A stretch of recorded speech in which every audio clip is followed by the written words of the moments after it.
안녕하세요. 4월 27일 종목의 제왕 시작하겠습니다.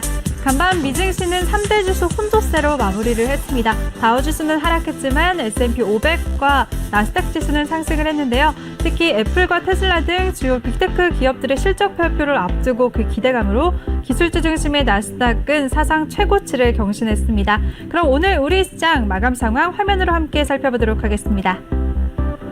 네, 오늘 코스피는 전일 대비 0.07% 소폭 하락하면서 3,215.42포인트로 거래 마쳤습니다.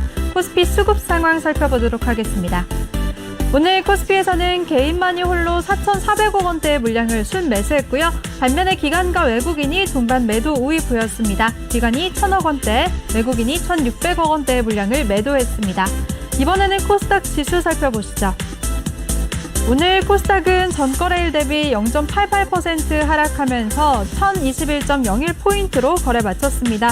코스닥도 수급 상황 살펴보도록 하겠습니다. 오늘 코스닥도 코스피와 마찬가지로 개인만이 홀로 1,600억 원대의 물량을 사들였고요. 반면에 기관과 외국인 쌍끌이 매도세 보였습니다. 기관이 19억 원, 외국인이 1,466억 원의 물량을 매도했습니다. 네, 그럼 오늘도 저희와 함께 하시면서 여러분들의 계좌를 빨갛게 물들여 보시기 바랍니다. 본 방송에서 제공해드리는 정보는 투자 판단에 대한 조언일 뿐 투자 결정과 결과에 대한 책임은 투자자 개개인에게 있다는 점 알려드립니다. 그럼 오늘 함께할 전문가 화면으로 만나보시죠.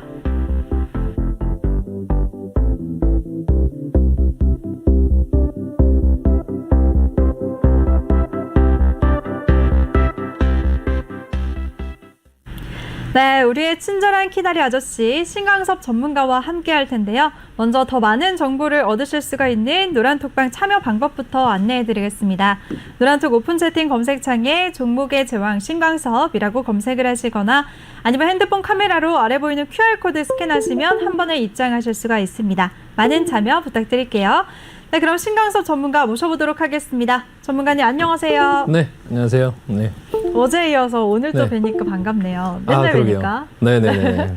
그리고 반갑습니다. 시작 전에 네. 되게 신기했어요, 전문가님. 네. 어제 방송에서 네. 이제 에그플레이션 우려가 걱정된다고 곡물 가격 네. 관련주들 잘 보자라고 하셨는데 오늘 진짜 일제히 다 올랐잖아요, 많이.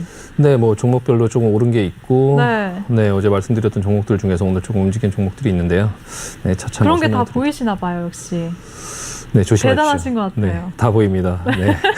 오늘도 어떤 종목들 눈여겨봐야 될지 이따가 네네. 말씀해 주세요, 전문가님. 네, 알겠습니다. 네, 그럼 본격적으로 시장 얘기 한번 해보도록 하겠습니다. 간밤 미증시는 혼조세로 장을 마쳤는데요. 미증시 얘기부터 한번 나눠볼까요? 전문가님, 미증시 어떻게 보셨나요?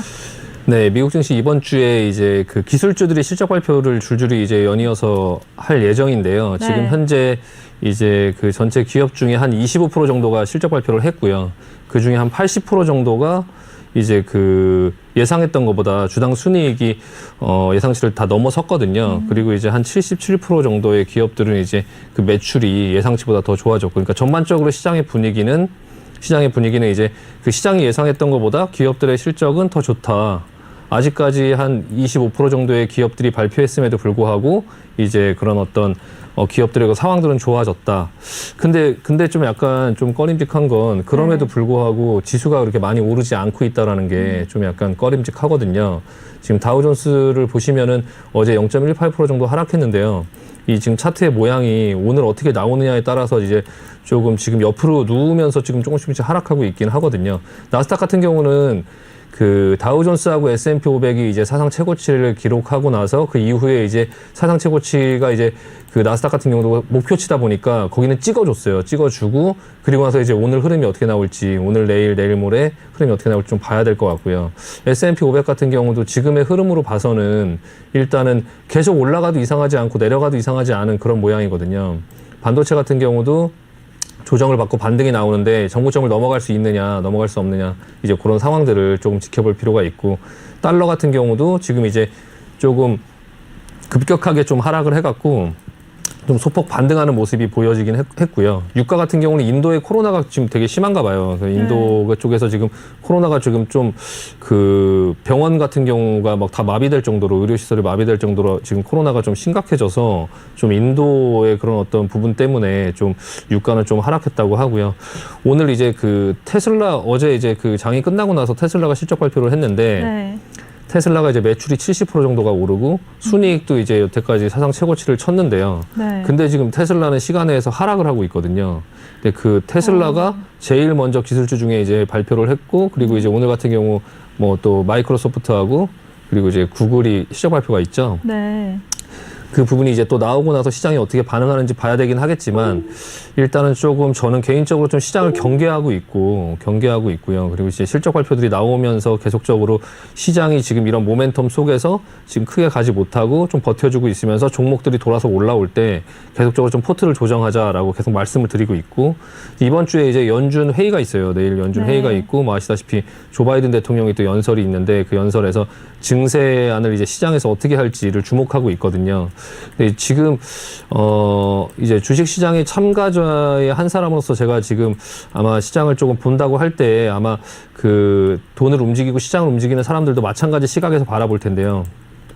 일단 그 변곡점은 지금 여태까지 올라왔던 그 시장의 그 어떤 변곡점을 아마 내일 조금 잡으려고 하지 않을까라는 생각도 좀 들어요. 그래서 수요일 날 파월이 어쨌든 간에 얘기를 하고 바이든 대통령이 어떤 발표를 연설을 할 때 지금까지 이제 뭐 차익 실현을 지난번에도 한번 차익 실현으로 한번 시장에서 한번 하락이 나왔었는데 그 차익 실현을 할 때 그걸 보고 하자, 뭐 그날 하자, 그날 그 상황들을 좀 보고 하자라고 해서 조금 약간 시장을 좀 붙잡고 있는 걸 수도 있거든요. 그냥 이건 그냥 제 뇌피셜인데 일단은 그래서 그 수요일이 되기 전까지 좀 어떤 준비를 좀 하자라고 계속 지금 말씀을 드리고 있습니다. 네네. 네, 알겠습니다. 우리 신강석 전문가가 전반적인 기업들의 실적 발표가 좋은데도 불구하고 지수는 크게 움직이지 않았다라고 정리를 해주셨고요. 또 시장의 하락에 대비해서 포트를 관리하자라고, 리스크 관리하자라고 말씀도 해주셨습니다. 그리고 또 오늘 밤에는 마이크로소프트와 알파벳의 실적 발표가 있고요. 내일은 바이든 대통령과 파월 의장의 연설도 있으니까 참고하셔서 잘 확인하시면 좋을 것 같습니다. 전문가님, 근데 조금 전에 네네. 테슬라 실적 발표가 호실적을 발표했는데도 불구하고 지금 하락하고 있다라고 하셨잖아요. 네. 지금 인터넷 같은 데서 보면은 굉장히 비난을 많이 받고 있어요. 테슬라 같은 경우에 네. 이 실적 중에 순이익의 23%가 이제 비트코인 차익으로 벌어들인 수익이다. 네. 이거는 인정할 수 없다. 약간 이런 여론이 일고 있거든요. 네. 자동차를 판매해서 얻은 실적이 아닌 비트코인 차익으로 얻은 실적이다. 이 의견에 대해서는 어떻게 생각하세요? 일단은 저는 뭐 개인적으로 그 부분에 대해서 어떤 의견을 내놓기보다 그냥 결과적으로 이제 앨런 머스크의 판단은 맞았다. 예, 맞았고 비트코인에 이제 나름 그런 리스크를 지고 이제 어떤 회사 자체에 어떤 베팅을 했고 회사에 도움이 됐으니까 결과적으로 뭐 긍정적으로 봐요. 다만 이제 그게 계속적으로 할 수 있는 거냐라는 부분의 연속성을 좀 봐야 되는데 회사의 이번에 수익이 이제 크게 났을 때 그 비트코인으로 해서 난 수익이 다음번에 이제 비트코인이 하락할 때 그게 이제 오히려 또 짐이 될 수 있으니까 테슬라의 그런 어떤 주가나 그런 부분의 변동성을 좀 키운 부분이거든요. 그러니까 네. 이번에는 어쨌든 간에 제대로 된 판단과 이제 제대로 된 배팅을 해서 수익을 크게 냈고, 근데 그 다음번에 계속적으로 이제 회사가 차량을 만들어서 이익을 내고 어떤 회사의 성장 이런 것들을 이제 그 시장의 참가자들은 그걸 기대해서 투자를 한 건데 네. 이제 비트코인에 집어넣으면서 큰 돈을 이제 회사가 좀 불안정한 상황 속으로 좀 끌려 들어갔으니까 그 부분에 대해서 이제 좀 앨런 머스크도 뭐 저보다 훨씬 똑똑하니까 그 부분에 대해서 어떻게 이제 그 대책을 뭐 내놓겠죠. 근데 이번에는 어쨌든 간에 그걸로 인해서 순이익이 커졌으니까. 근데 이제 그런 부분을 떠나서 테슬라는 어쨌든 간에 그런 큰 수익을 내놨음에도 불구하고 이제 주가가 미리 선반영된 건지 아니면 아까 말씀하신 그런 요인 때문인지 어쨌든 주가는 지금 빠지고 있다, 시간외에서. 그래서 네. 그 부분에 대해서 이제 테슬라뿐만 아니라 이제 좀 다른 어떤 기술주들도 좀 그런 형태로 좀 가지 않을까 좀 우려가 좀 되거든요. 그래서 그 부분에 대해서 조금 약간 준비를 하자라는 말씀을 계속 드리고 있습니다. 네, 알겠습니다. 그리고 전문가님이 어제부터 계속해서 시장 하락에 대비해서 현금을 챙겨두자라고 계속해서 말씀을 하고 계시잖아요. 네. 우리가 현금을 챙겨서 그럼 어떤 걸 준비해야 될까요, 전문가님? 일단은 네. 지금 그냥 포트를 조금 만들어 보자라고 네. 이제 그 설명을 드리고 있는 거고요. 일단 개인 투자자분들께서 그 뭐 현금 소극적으로 하면 그냥 현금을 좀 확보해서 주식의 어떤 그런 비중을 좀 조절하시는 방법들이 있는데 제가 하나를 소개를 해드릴게요. 그러니까 그 미국 시장에 있는 상품인데 VXX고요. 네. 예, VXX라는 그 ETN이에요. ETN 상품이고 시장이 하락하는 이제 시장이 꼭 하락이라고 얘기할 수는 없죠. 그러니까 빅스 지수를 연동해서 이제 만든 ETN 상품인데요.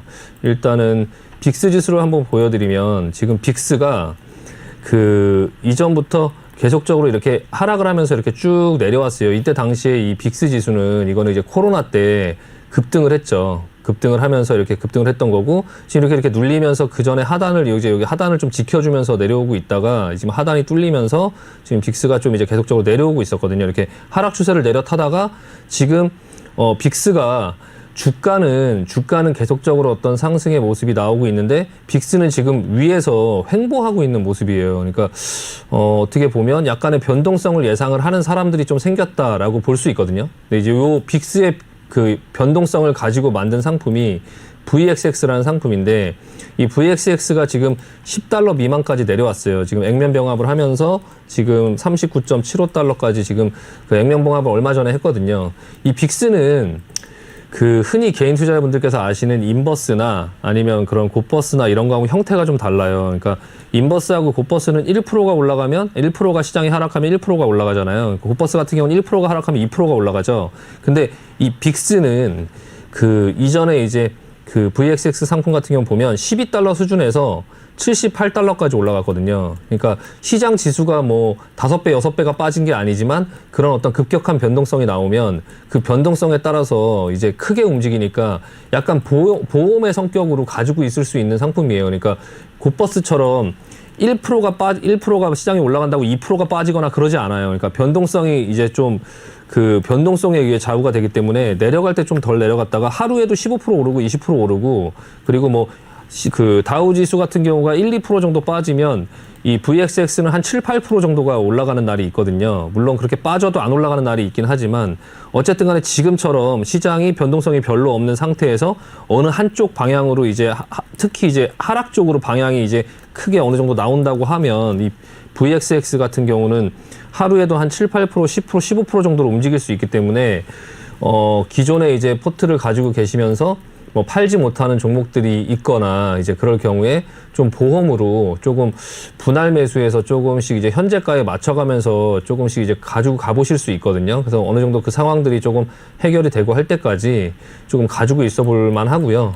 뭐 저 같은 경우도 지금 상황에서는 조금 이 VXX를 조금 가지고 있으면서 시장을 좀 해지도 할 겸 그리고 이제 어떤 조정이 나왔을 때 조금 이제 피신도 할 겸 해서 조금 이제 보유하고 있거든요. 그래서 개인 투자분들께서도 이 VXX라는 이 상품 자체를 조금 인터넷 찾아보시고 잘 모르시는 분들, 미국 주식 하시는 분들은 아마 아실 텐데 한번 찾아보시고 시장에 좀 해지를 거는 방안으로 한번 써볼 수 있지 않나. 네, 그거 한번 추천이라기보다 일단은 그런 포트의 어떤 부분에서 조금 위험성을 조금 분산을 할 때 좋은 거니까 한번 살펴보시고 괜찮으시면 한번 이용해 보시는 게 괜찮을 것 같습니다.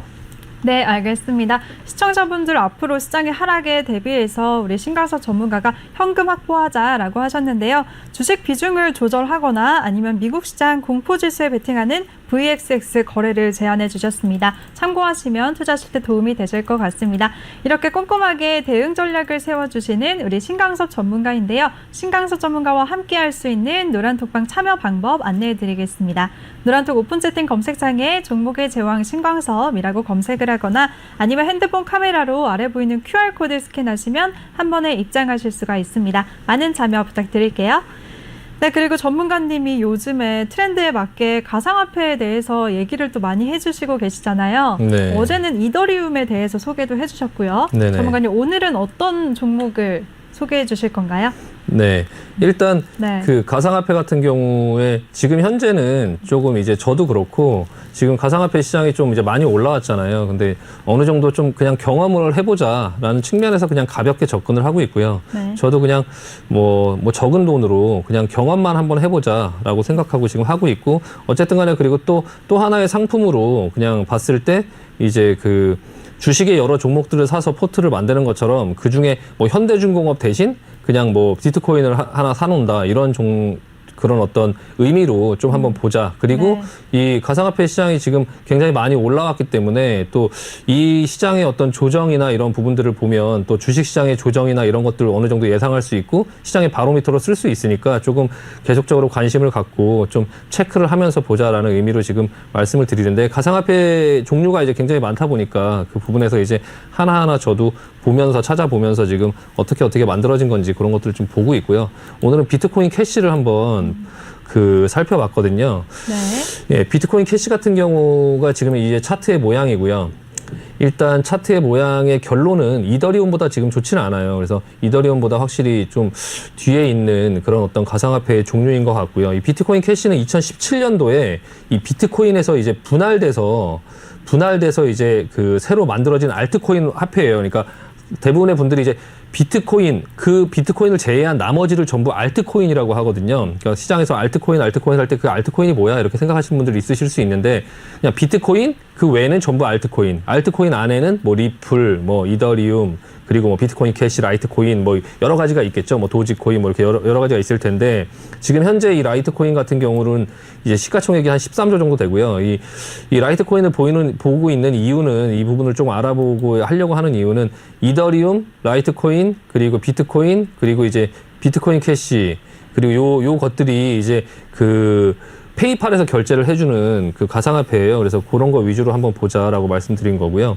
이 비트코인 캐시 같은 경우는 처음에 이제 그 세계 최대의 채굴 그 업체인 비트메인사 회장 우지안이라는 사람이 우지안 등의 그런 채굴업자들이 이 비트코인들이 지금 뭐 굉장히 거래량이 증가하고 네트워크가 좀 막 과부하되고 이걸 막 캐다 보니까 그런 현상들이 생기는 거예요. 그래서 이 개발자랑 이 채굴 단체들이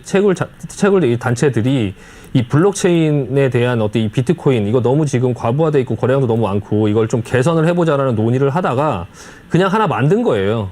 그래서 이제 비트코인을 어떻게 이 부분에서 이제 분할을 시켜갖고 처음에 이제 만들려고 하다가 그냥 독자적으로 그냥 만든 거죠. 새로운 버전의 이제 블록체인을 만들어서 이거를 이제 비트코인 캐시라고 이름을 붙인 거예요. 그래서 비트코인을 이제 본 따서 만든 거다 보니까 기술 구조는 똑같고요. 기술 구조는 똑같은 형태로 만들었고 다만 이제 그 용량이 좀 더 커요. 용량이 좀 더 크고 그리고 이제 중앙은행이나 뭐 금융기관 이런 개입이 없이 이제 개인 간에 이제 거래가 가능하고 수수료가 좀 저렴하다. 이게 이제 비트코인보다 좀 장점이라고 하고요. 그러니까 비트코인을 뭐 오마주로 해서 만든 건데 좀 더 비트코인 용량이 좀 작았다. 그래서 용량을 좀 더 크게 만들고, 그래서 채굴업자들이랑 이런 사람들이 자기네들끼리 만들어서 이제 거래를 시켰는데, 그게 지금 이제 활발하게 거래가 되고 있는 거죠.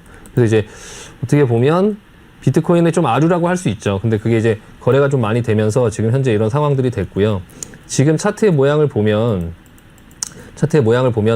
등락이 굉장히 좀 심해요. 등락이 좀 심하고, 어제 이제 말씀드렸던 그 이더리움을 한번 보면 네. 지금 현재 이제 비트코인 캐시 같은 경우는 150만 원을 찍고 100만 원까지 내려왔어요. 잠깐 사이에. 그러니까 30% 정도가 날아간 거죠. 30% 정도가 날아간 거고, 이 이더리움 같은 경우는 좀 등락이 이 비트코인 캐시보다는 조금 안정적이죠. 좀 안정적이고, 그리고 비트코인보다 지금 반등도 사실 더 세게 나오고 있어요. 이더리움이. 그래서 비트코인 같은 경우 보면 지금 이만큼 하락하고 아직 마지막 하락봉에 하나도 지금 되돌리지를 못했거든요. 비트코인도 지금 이런 상태고, 이더리움은 지금 이 정도에 올라와 있는 거죠. 이더리움이 지금 상황이 조금 더 괜찮아 보이긴 하는데요. 일단 비트코인 가지고 말씀을 드리면, 제가 아는 동생 중에 이 비트코인 이 가상화폐를 많이 하는 동생이 있어요. 그래서 제가 이거 5,500만 원까지 내려갈 때 제가 그 동생한테 했던 말이, 이거 5,500만 원 정도에서 사면 반등은 있지만 이건 선수들의 영역이고, 그 반등이 나올 때 6천만 원 초반이 넘어가면 그때부터 좀 파는 게 나을 것 같다라고 얘기를 해줬는데 지금 6,500만 원, 그러니까 6천만 원 초반 제가 생각했던 그 권역까지 지금 왔거든요. 지금 보시면 딱 여기에 걸려 있죠. 네, 이쪽 앞에 고점, 앞에 저점, 그리고 지금 현재 자리. 그러니까 기술적으로 보면 딱 여기까지만 먹는 거예요. 여기까지만. 근데 조금 더 지켜보려고 하면 여기까지도 목표치를 볼 수 있긴 하거든요. 7천만 원 선까지. 7천만 원 선이 그 다음의 고점이죠. 다음의 고점. 그리고 하락하기 직전 가격이죠. 근데 힘이 세면 여기까지 반등이 나올 수 있는데 힘이 약하면 여기서 다시 무너질 수 있거든요. 어떤 이 비트코인이라는 게 어떤 뉴스가 나오거나 어떤 돌발적인 재료가 나오면 갑자기 하락할 때 그 하락폭이 굉장히 크기 때문에 그거를 이제 하루하루 지켜보는 게 이걸 진짜 큰 돈을 들고 있으면 하루하루 지켜보는 게 굉장히 불안할 거예요. 굉장히 불안할 수 있기 때문에 좀 그런 부분들을 좀 살펴보실 필요가 있고요. 앞으로 비트코인은 조금 약간 보수적으로 접근해 볼 필요가 있지 않나 싶고요. 제가 이제 요 가상화폐를 보는 큰 의미는 시장에 어떤 주식을 하거나 이런 금융상품을 할 때 또 하나의 금융상품에 어떤 그런 큰 영향을 미치는 거니까 좀 관심을 갖고 보자라는 그런 취지 하나하고 지금 당장은 아니고요. 나중에 언젠가 한 번은 관심을 갖고 있으면 기회를 줄 수 있지 않을까 해서 계속 관심을 갖고 보려고 하는 거고 제가 예상하기로는 다음번에 조금 하락하고 비트코인 자체가 하락하고 가상화폐 시장이 좀 하락하고 나서 좀 저가에 살 수 있을 때 그 다음번에 좀 시장에 좀 히트를 칠 수 있는 가상화폐는 저는 이더리움이라고 생각해요. 이더리움. 예, 이더리움이 다음번에는 비트코인보다 훨씬 더 큰 수익률, 그러니까 더 비싸지진 않겠지만 예를 들어 비트코인이 7천만 원에서 3,500만 원이 됐다가 다시 7천만 원이 되면 이더리움은 300만 원에서 뭐 예를 들어 200만 원이 됐다가 400만 원이 가 있을 것 같은, 그러니까 전반적으로 큰 흐름 틀 속에서 좀 장기적인 상승의 어떤 부분들이 좀 더 나올 것 같다. 그래서 좀 저는 개인적으로는 이더리움에 좀 관심을 갖고 보자라고 말씀을 드리고 싶고요. 뭐 다음 시간에 또 다시 또 다른 코인을 또 소개해 드리도록 하겠습니다. 네, 알겠습니다. 오늘도 되게 재미있는 시간이었습니다. 오늘은 비트코인 캐시에 대해서 소개를 해주셨는데요. 그래도 여전히 가상화폐 시장은 보수적으로 바라보는 입장을 계속 유지하고 계시고요. 그래도 굳이 한 종목을 조정 시에 관심을 가져야 한다면 이더리움이 괜찮을 것 같다라고 말씀을 해주셨습니다. 그럼 오늘 우리 시장 얘기 한번 해보도록 할게요, 전문가님. 네. 오늘 우리 시장은 양시장 모두 파란불을 켰죠. 네네. 네, 어떻게 보셨나요? 일단은 지금 시장은 계속적으로 약간 좀 경계감을 갖고 볼 필요가 있어요. 그래서 오늘 같은 경우도 이제 개인들이 매수를 하고 외국인하고 이제 그 기관들은 매도를 했는데 뭐 수급은 사실 제가 어제도 말씀드렸지만 그렇게 뭐 수급을 그렇게 너무 민감하게 보지는 말자라고 말씀을 드렸는데 일단 기관들의 뭐 매수세나 뭐 이런 부분들은 사실 크게 이렇게 돌아오지는 않고 있고요. 계속적으로 좀 매도세가 계속적으로 나오고 있고 연기금은 뭐 계속적으로 뭐 팔고 있고요. 그리고 이제 코스닥 시장 속에서도 지금 이제 코스닥만 가지고 좀 약간 게임을 하고 있는 것 같아요. 코스닥 쪽에 지금 연기금 좀 매수가 들어오긴 하는데 일단은 지금 지수 차트를 보면 코스피 차트가 지금 옆으로 기고 있어요. 기고 있고 뭐 딱히 여기서 이제 갈 수 있는 어떤 모멘텀이 없어요. 그러니까 지금 코스닥도 오늘 보면 코스닥의 어떤 흐름들이 앞전에 하락이 나오고 3일 정도 반등이 나왔다가 오늘 좀 또 크게 하락이 나왔거든요. 봉으로 보면. 그래서 일단 급하게 올랐으니까 조금 어느 정도 조정이 나오려고 하는 모습이 나오니까 좀 약간 그 시장에서 좀 약간 경계감을 갖고 볼 필요가 있고요. 지금 시장이 실적 발표가 굉장히 큰, 이제 우리나라 시장도 그렇고 미국 시장도 그렇고 실적 발표가 굉장히 큰 시장의 호재거든요. 근데 예상보다 굉장히 좋은 실적들이 나오고 있고 그럴 것이다 라고 어느 정도 예상을 해서 이제 3월 달에 조정을 받다가 4월 달에 좀 미리 올라온 부분들이 좀 있다 보니까 시장이 조금 그런 어떤 그 이상의 뭔가의 서프라이즈가 더 있어야 실적 발표가 좋다라는 게 아니라 지표들이 좋다라는 게 아니라 뭔가 그 이상의 어떤 좋은 게 있어야 그래야 시장이 다시 오를 수 있을 것 같아요. 지금은 시장이 오를 만한 명분이 사실 딱히 없거든요. 지금 또 하나를 좀 눈여겨보고 있는 게 뭐냐면 지금 그 원자재 시장의 원자재 가격들의 급등이 사실 조금 약간 걱정이 될 정도의 수준이에요. 그러니까 지금 특히 곡물 가격들이 어제도 옥수수 가격이 막 급등을 해서 시장이 중간에 멈췄다고 뭐 그런 얘기가 있었는데 오늘도 지금 3.6% 정도가 올라가고 있고 밀 가격도 오늘 3.4, 뭐 콩 가격도 4%. 지금 거의 뭐 이거 예전에 셀트리온 차트 보듯이 그냥 뭐 수직 급상승하고 있거든요. 이게 시장에 뭔가 문제를 불러오지 않을까. 그러니까 지금 이렇게 계속 이런 식으로 올라가면 이거 FOMC 회의할 때 말이 안 나올 수가 없어요. 이게 지금 그 원자재 가격들의 급등이 이런 식으로 나오면 이게 지금 그런 어떤 시장에서 이런 인플레나 이런 것들을 좀 우려할 수 있거든요. 지금 구리 가격도 마찬가지로 좀 뭐 올라간다 하면서 하지만 지금 이것도 지금 이제 이렇게 올라가고 있고요. 구리 가격도. 근데 지금 이 식료품 가격의 상승이 제가 예전에도 한번 말씀드린 적이 있는데 식료품 가격의 상승이 왜 무섭냐면요. 산업재 섹터나 뭐 은이나 뭐 이런 구리나 이런 것들이 급등을 할 때는 그냥 뭐 물건 가격이 비싸지는 거죠. 네. 근데 이 곡물 가격이 급등을 하면은 그 못 사는 나라들은 나라 자체에 문제가 생길 수 있어요. 그러니까 예전에 그 중동에서 그 예전에 혁명이 일어났을 때 그 무슨 꽃 이름이었는데 그 무슨 꽃 혁명이라 자스민 혁명이라고 했었죠. 그때 자스민 혁명 그 리비아에 막 카다피도 죽고 막 그렇게 막 혁명이 일어났을 때 그거의 근본적인 원인이 물가 상승이었거든요. 그러니까 식물 가격, 곡물 가격 이런 것들이 상승해서 빵이나 뭐 이런 곡식이나 이런 것들이 올라가면서 그 밑에 이제 그 가난한 사람들이 어떤 걸 뭐 먹을 게 이제 뭘 사 먹을 때 물가가 너무 많이 올라가서 그런 어떤 못 살겠다 뭐 갈아엎자 이래갖고 이제 독재 뭐 물러가라 막 이렇게 된 건데 이 곡물 가격의 상승은 그렇게 나라의 어떤 전복을 좀 불러올 수도 있고 그런 어떤 위험성이 굉장히 많이 있거든요. 그래서 그 곡물 가격들이 그렇게 상승하면 못 사는 나라들은 더 힘들어지고 그런 부분들 때문에 어쩔 수 없이 좀 그런 것들을 눌러줘야 되는 어떤 그런 부분들이 생겨요. 그래서 이 시장의 곡물 가격이 상승할 때는 좀 약간 그런 부분들이 좀 무섭다.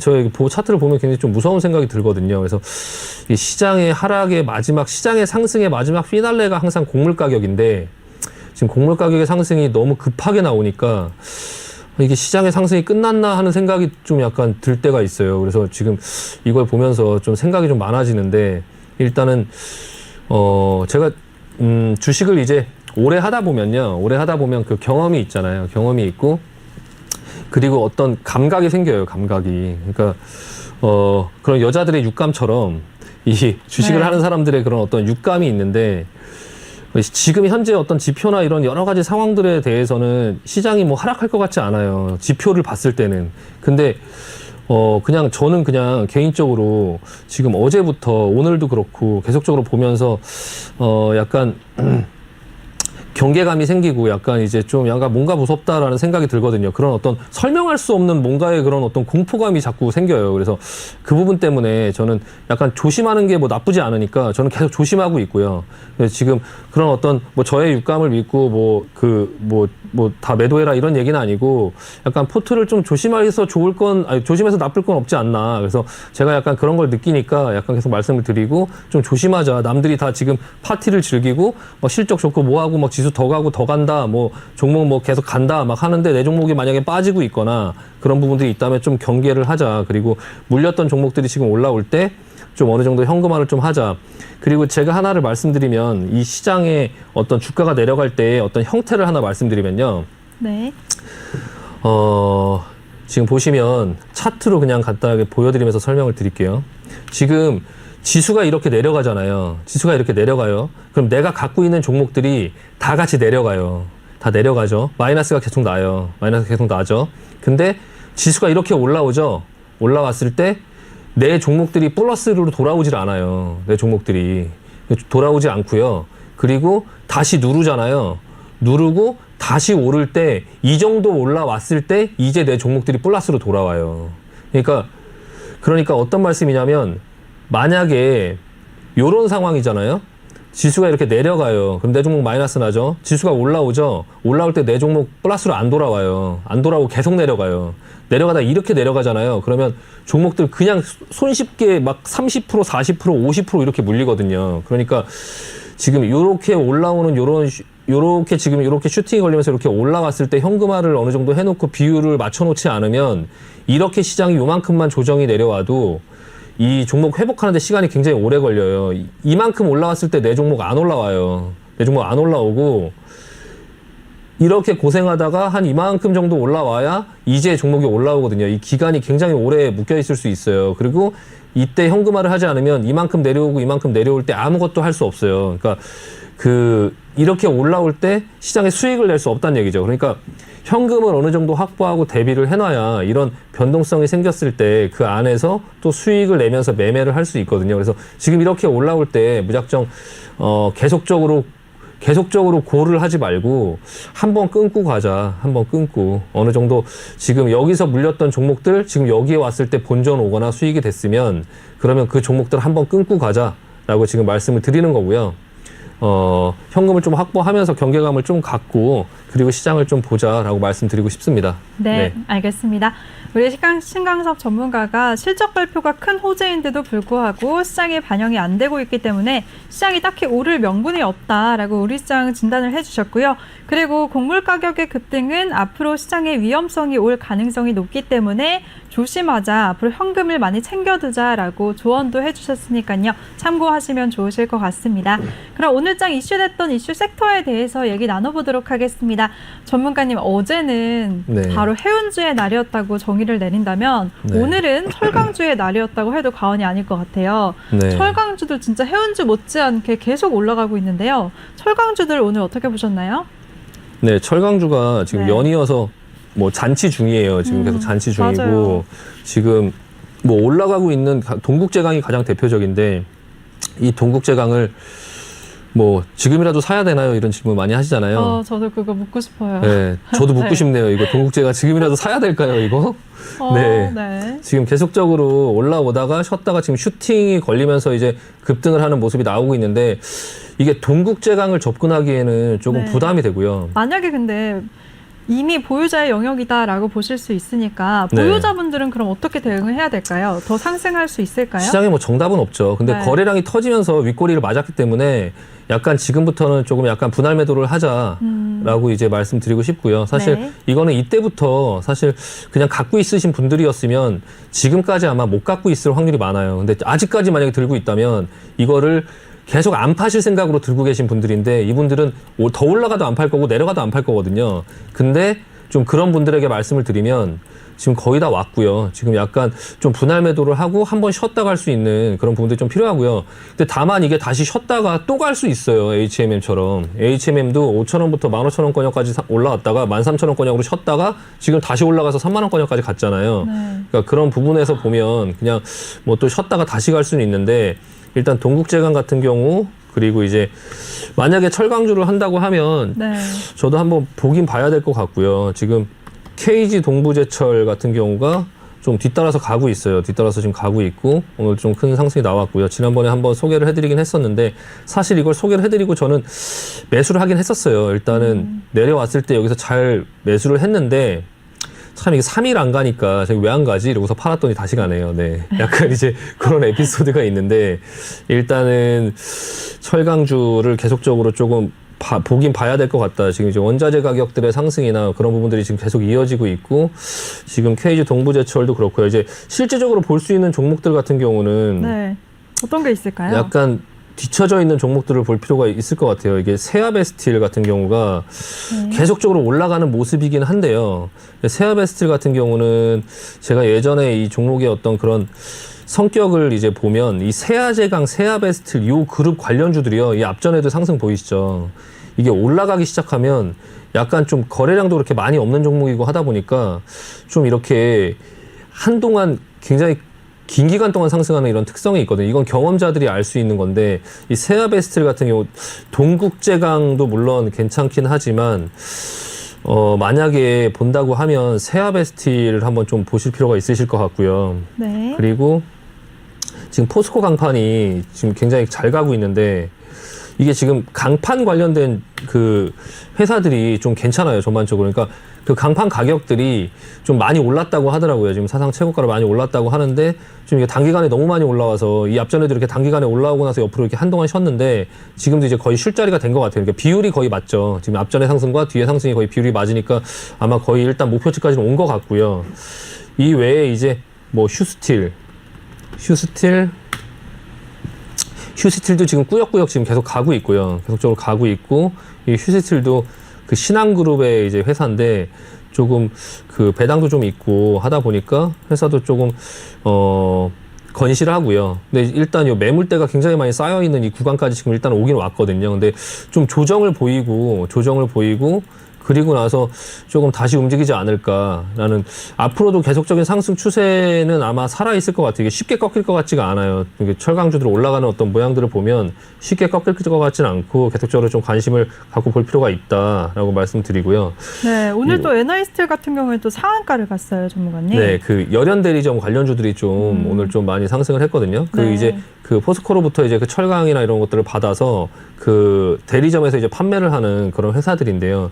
일단 NI스틸이 이제 그 오늘 상한가를 갔는데요. 장중에는 문배철강이 같은 회사인데 문배철강이 더 셌거든요. 세더니 갑자기 NI스틸이 뽑으면서 약간 이제 이 종목에 끼가 있다 보니까 갑자기 상한가를 들어가는 그런 모습이 나왔고요.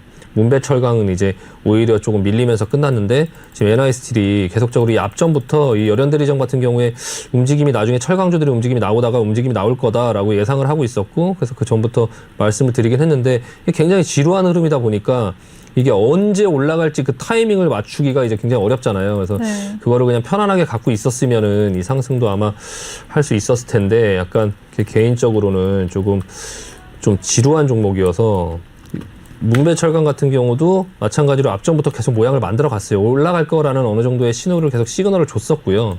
앞전에도 이렇게 시그널을 줬었는데, 오늘 이제 어제 같은 경우 윗꼬리, 그리고 나서 하락, 그리고 나서 오늘 상승. 이거 참 갖고 계신 분들은 사실 이거 들고서는 오늘 이 상승 먹기는, 상승을 취하기에는 쉽지 않아요. 차트를 딱 보면 알거든요. 이렇게 떴다가 윗꼬리 맞았는데, 그리고 나서 다음날 가다가 다시 밑으로 눌렀는데 오늘 다시 급등. 이게 사실 가만히 들고선 그냥 계시는 분들 아니면 사실 이거를, 이 수익을 다 오로지 이제 갖기에는 조금 어려운 종목이었고, 그리고 오늘 사면철강, 사면철강도 마찬가지 열연대리점에 오늘 상한가 들어갔고요.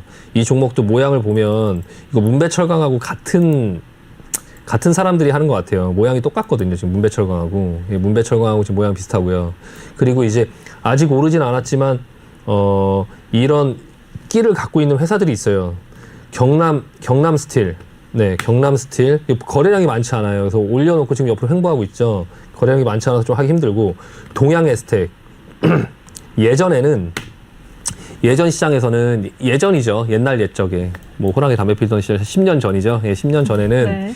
이 동양에스텍이 그 열연대리점의 대장이었어요. 그래서 지금 앞전에도 지금 알게 모르게 먼저 올라왔고, 지금 모양을 만들었고, 오늘이 문배철강이 가고, 그리고 나서 이제 그 NI스틸, 그리고 사면철강이 움직였죠. 만약에 이제 앵커님께서 질문을 많이 하시는 질문 중에 하나인데요. 이 열연대리점들 중에서 뭐가 제일 괜찮을까요? 네, 접근을 한다고 하면 저는 네. 동양에스텍을 하겠어요. 동양에스텍을. 지금 이게 내일 만약에 붙는다고 하면 동양에스텍을 붙어볼 만해요. 그러니까 다른 종목들은 지금 이렇게 올라왔고, 이 종목은 만들어 놓고 지금 갈 자리만 만들어 놨거든요. 스탠바이만 해놨어요. 스탠바이만. 그래서 바로 움직여도 이상하지 않을 자리거든요. 동양에스텍은. 동양에스텍은 좀 보실 필요가 있고요. 이거와 약간 다르게 이제 예전부터 이런 상황이 생기면 늦게나마 움직였던 종목들, 큰 종목들이 있어요. 황금에스티라는 종목이고요. 이 종목도 예전에 이제 이런 어떤 원자재 가격 급등이 나오고 뭐 하면 이런 앞정에 이제 철강주들이 움직이고, 그리고 나서 이제 그 열연대리점들이 움직이면 그 다음 수순으로 움직이는, 황금에스티. 요 종목도 좀 볼 필요가 있어요. 지금 신고가 패턴으로 가고 있죠. 이 종목 약간 조정 주고 하면 약간 관심 갖고 볼 필요 있는 종목이에요. 근데 다만 이제 거래량이나 이런 부분들이 많지 않아서 좀 거래할 때 좀 귀찮을 수 있는, 그냥 약간 관심을 갖고 보고 시장의 흐름이 그렇게 돌아간다라는 걸 제가 지금 알고 있는 것도 다 경험이거든요. 예전에 다 경험을 해봤기 때문에 이게 움직이면 그 다음 이게 움직이고, 그 다음 이게 움직이고, 그 다음 이 종목이 움직인다, 이런 것들을 어느 정도 그게 머릿속에 있어요. 그래서 네. 이 황금에스티 종목을 볼 필요 있고, 그 다음 풍산. 풍산이라는 종목도, 구리 관련주잖아요. 풍산이라는 종목도 이것도 이제 무겁게 움직이는데, 또 이제 그 어떤 추세가 이렇게 살아서 움직이면 계속적으로 움직일 수 있는 그런 종목이고요. 이 풍산이라는 종목도요. 조정이 나오거나 했을 때, 근데 이게 되게 지루해요. 이 풍산이라는 종목 자체의 성격이. 막 다른 것들 막 움직일 때 좀 약간 안 가나 하면 나중에 오늘처럼 이렇게 올라가고, 약간 이렇게 지루한 이런 성격이 있고요. 대신에 이구산업은 어떻게 보세요? 이구산업은 예전부터 이제 대창이라는 종목이랑 사실 제가 매매를 했던 종목이라고 지난번에도 말씀을 드렸었는데, 네. 제가 2,000원에 샀는데 지금 4,000원, 4,800원 됐네요. 이거는 사실 여기에서 이건 샀어도 사실 2,000원에 사서 들고 계신 분들도 여기에서 이거 안 털릴 수가 없어요. 그리고 나서 밑으로 밀죠. 예, 밑으로 밀었다가 다시 급등이 이렇게 나오는데 이 부분은 지금은 약간 접근할 수 있는 권역은 아니지 않나. 여기서 한 번이 더 있다? 한 번이 더 있을 수 있지만 마지막 3파는 먹는 게 아니에요. 1파, 2파 나온 종목이 마지막 3파를 먹겠다고 여기서 조정 나올 때 따라 들어가시면 안 돼요. 3파는 그냥 먹는 거 아니고요. 기술적으로 1파, 2파가 제일 크게 나오는 상승이고 그 다음 3파가 있긴 하지만 그 3파는 항상 어깨에서 팔으라고 하잖아요. 그 머리 꼭대기까지 먹으려고 하면 안 돼서 이 2파의 조정은 건드리는 게 아닙니다. 그래서 이 이구산업은 저는 그냥 끝났다라고 보고요.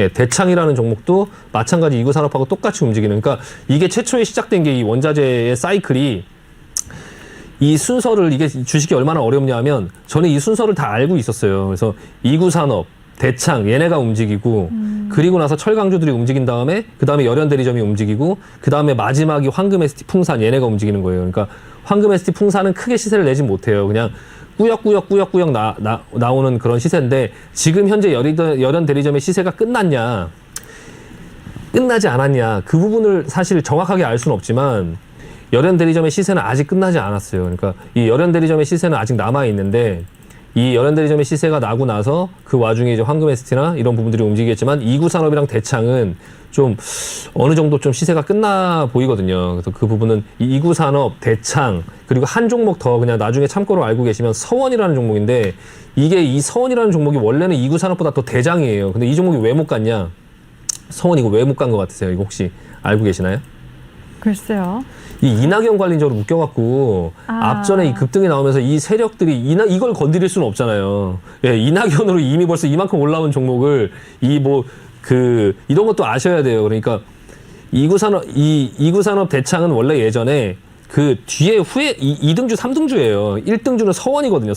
서원인데 이 서원을 누가 먼저 건드려 놓은 거죠. 먼저 건드려 놔서 주가를 띄워놨는데 이 종목을 띄울 수는 없잖아요. 그러니까 이 서원이라는 종목은 아예 그냥 배제됐어요. 이번에 그냥 그 어떤 원자재 관련주에서. 그러니까 보통 테마를 할 때 야, 이것도 걸리고 저것도 걸리고 이것도 걸리니까 나는 그 종목을 살래 이렇게 하시면 안 돼요. 그러니까 주력이 있어야 돼요. 그러니까 이것도 걸리고 저것도 걸리면 이두저도 아니어서 안 갈 수 있거든요. 그러니까 이 서원이라는 종목 지금은 이 서원이라는 종목이 약간의 대반등이 나오긴 하지만 사실 큰 시세를 내기에는 조금 힘들 것 같고요. 근데 혹시나 이 원자재 가격 급등이 계속적으로 연이어서 나오면 또 나올 수 있고 아니면 이낙연 관련주로 올라왔던 그 부분에서 좀 빠져나오려고 하는 어떤 부분의 패턴이 나오면 이 종목도 나중에 급등이 나올 수 있어요. 뒤따라서. 근데 이제 이거는 이제 이낙연 관련주로 인해서 앞전에 많이 물려있던 사람들이 있기 때문에 여기서 만약에 상승을 준다라고 했을 때 이 물량이 쏟아지는 이런 부분들 때문에 약간 좀 부담돼서 이거를 많이 끌어올릴 수 있을까라는 좀 의문점이 들긴 하지만 그런 어떤 의미에서 좀 이제 이 갖고 계신 분들 이거 반등 나오면 좀 빠져나올 수 있는 그런 부분에 어떤 기회를 줄 수도 있다라고 네. 한번 보시면 될 것 같습니다. 네, 알겠습니다. 우리 신강석 전문가가 철강주들에 대해서 전반적인 종목별로 흐름을 다 짚어주셨습니다. 동국제강 같은 경우에는 보유하신 분들은 분할 매도로 수익을 챙겨가면서 추이를 지켜보자라고 말씀하셨고요. 또 철강주들 중에서 세아베스트가 동양에스텍, 황금에스텍까지 상대적으로 덜 올랐기 때문에 눈여겨보자라고 말씀도 해주셨습니다. 그럼 전문가님, 최근에 이렇게 막강 파워를 보이고 있는 해운주와 철강주 이렇게 두 섹터를 굳이 한 섹터 골라야 된다라고 하면 어떤 섹터를 포트에 담는 게 더 좋을까요? 네, 그 앵커님께서 맨날 엄마가 좋냐 아빠가 좋냐 질문을 맨날 하시는데 네, 돈이 없어요. 한 섹터만 골라야 된단 말이에요. 네. 해운주는 시간이 조금 필요해요. 이제는 시간이 조금 필요하고 좀 조정을 받아야 될 것 같고요. 종목에 따라 좀 다르긴 하지만 네. 저는 페노션은 좀 좋게 보고 있어요. 페노션은 의외로 조정이 좀 짧을 수 있다. 예, 페노션은 좀 그 조정이 좀 짧을 수 있다라고 생각이 되고요. 지금 철강주 같은 경우는 네. 또 최근에 급등이 많이 나왔으니까 그러니까 해운주의 페노션과 그리고 철강주의 이제 세아베스틸이나 KG 동부제철 같은 경우에 좀 조정이 나오면 그 두 종목을 좀 보자. 좀 약간 덜 올랐거든요. 다른 종목에 비해서. 그 두 종목 그리고 해운주의 페노션 그것 좀 유심히 보면 괜찮을 것 같습니다. 네, 좋습니다. 아주 완벽한 답변이 된 것 같아요. 이렇게 해운주의 페노션 아니면 철강주 중에서 KG 동부제철과 세아베스틸 중에 눌림이 나올 때 관심 가져보자라고 정리해 주셨으니까요. 투자하실 때 도움 받으시길 바라겠습니다. 그럼 오늘 또 다른 이슈 한번 살펴보도록 할게요. 전문가님이 조금 전에 이렇게 순환이 나오는 걸 다 지켜봤다라고 하셨잖아요. 네. 결국 이 순환 뒤에는 어떤 업종이 또 오를까요, 전문가님? 예, 예전에도 한번 언급드린 적이 네. 있는데 원자재 관련된 종목들이 오르고 나서 그리고 나서 이제 그 철강 가격, 뭐 원유 가격, 에너지 그리고 곡물 가격 이런 것들이 상승이 나오면 뭐 물론 조선 해운주들도 뭐 물론 괜찮긴 하지만 종합상사주들을 봐야 돼요. 종합상사. 종합상사주. 예, 예전에도 제가 앞전에서 한번 언급을 아마 다른 방송에서 했던 것 같은데요. 종합상사 관련주들을 한번 보자라고 말씀을 드렸었고 네. 그때 당시에 GS 글로벌을 제가 매매를 했었어요. 차트 한번 보여주시면 네. 오늘 GS 글로벌이 이제 조금 상승하는 신호가 나왔거든요. 그때 당시에 제가 GS 글로벌을 여기서 말씀을 드렸었어요. 여기 보시면 여기 거래량 터지면서 앞전에 행보권 돌파하면서 거래량 터지고 눌렸죠. 그래서 이때부터 좀 이거 조정 시에 관심 있게 보자. 이거 조정 시에 매수하면 나중에 오를 수 있다라고 했는데 지금 이제 좀 조정이 나오고 이 조정이 이제 이때 길죠. 이게 굉장히 지루해서 이 안에서 그냥 또 바로 가지 않으면 이것도 못 기다리는, 네, 저도 마찬가지인데 바로 가는 요 정도까지밖에 못 먹는, 예, 다시 누르면 그냥 잊어버리는, 예, 근데 결국에는 또 오늘 이렇게 뽑으면서 올라가는데 요 상승의 신호를 보면서 좀 보셔야 될 종목들이 포스코 인터내셔널, 예전에 대우 인터내셔널이랬는데 포스코 인터내셔널 지금 가려고 다시 준비하고 있어요. 자리 잡고 있고 앞전에 올라왔는데 이제 지금 눌러놓고 지금 다시 가려고 하는 약간 그런 모양이 지금 보여지고요. 현대상사, 현대코퍼레이션으로 바뀌었더라고요. 네. 얼마 전에 바뀌었는데 마찬가지 GS 글로벌처럼 앞전에 상승 나오고 윗골이 맞고 옆으로 기고 있죠. 이거 지금 모습 보면 GS 글로벌 이전 차트하고 비슷해요. 근데 이걸 버틸 수 있나? 네. GS 글로벌 앞전에 요거하고 지금 똑같거든요. 보시면 지금 요거하고 똑같죠. 지금 요 상태랑 지금 똑같은데 이 이후에 조정을 주고 결과적으로는 가요. 이렇게 결과적으로는 가는데 GS 글로벌 같은 경우도 지금 유심히 좀 볼 필요 있고 현대 코퍼레이션도 지금 안 움직이고 있잖아요. 이렇게 안 움직이고 있을 때 좀 담아놓고 기다려볼 수 있다. 예, 지금 옆으로 굉장히 안정적으로 지금 모양을 만들어가고 있거든요. 이 부분도 한번 유심히 좀 관심을 가지고 지켜볼 필요 있고요. LG상사는 약간 얘기가 다른데 LG상사는 지금 그냥 마이웨이 가고 있어요. 마이웨이. 그냥 본인의 길을 가고 있거든요. 이게 지금 LX그룹의 주축이 될 회사예요. 그러니까 지금 옆으로 이렇게 횡보하다가 지금 그러니까 숨어서 오른다고 표현해야 될까요? 숨어서 일부러 시장에 좀 관심을 받고 싶지 않아요. 지금 이 회사가 그냥 요렇게 지금 계속 관심을 받지 않으면서 지금 은근히 계속 올라가는 예, 그런 모습이 나오고 있고요. 이 회사를 통해서 지난번에 제가 한번 말씀드린 적이 있는데 배울 게 하나 있어요. 여기서 이 회사가 LG상사가 별로 시장에 관심이 없을 때요. 이 코로나 때 이렇게 내려가다가 네. 여기서 점상한가가 한번 나왔어요. 자사주를 1조를 산다고. 이 회사의 시가총액이 지금도 1조 2천억이에요. 1조 2천억. 근데 여기서 자사주를 1조를 사겠다고 발표를 했을 때 이게 뭐지? 라고 생각만 그냥 하고 그냥 지켜봤거든요. 이렇게 눌리고 옆으로 길 때 다음부터 이런 거 나오면 그냥 사자. 시가총액 1조 2천억인데 뭐 자사주를 1조를 산다 이런 얘기를 할 때 이게 나중에 LX그룹의 주된 어떤 뭔가가 될지를 몰랐죠. 저도 몰랐는데 나중에 그게 시장에서 알려지면서 이렇게 올랐어요. 그러니까 이 시장이 나중에 이렇게 급락할 때 자사주를 되게 크게 사는 어떤 회사가 있으면 그게 이슈가 돼서 점상한가를 가거나 할 때 이거 무서워하지 말고 눌릴 때 사자라는 얘기를 미리 한번 말씀드리고 싶고요. 이걸로 인해서 하나 배운 게 있어서 말씀드리는 거 언급을 해드리는 거고요. 이 LG상사 약간 마이웨이로 가고 있는데 이 종목도 종합상사 종목들 중에서 좀 관심 있게 보자라는 말씀드리고 지금 오늘 급등한 GS 글로벌 그리고 대우 인터내셔널 그러니까 포스코 인터내셔널 현대상사 그리고 LG상사 이렇게 한번 관심 있게 보자라는 말씀드리고 1부 마무리하도록 하겠습니다. 제 멘트를 다 뺏어가시고 네. 그럼 저는 뭐 할까요? 네, 우리 전문가님 멘트 한번 정리해 보도록 하겠습니다. 우리 신강섭 전문가의 경험상 앞으로 종합상사주가 원자재 가격 상승 후에 따라서 오르는 경우가 많기 때문에 앞으로를 대비해서 지금 눈여겨봐야 될 종목들 소개해 주셨습니다. 뭐 GS 글로벌이나 현대코퍼레이션까지 지금부터 관심을 가지면 좋을 것 같다라고 하셨으니까요. 투자하실 때 참고하시면 좋을 것 같습니다.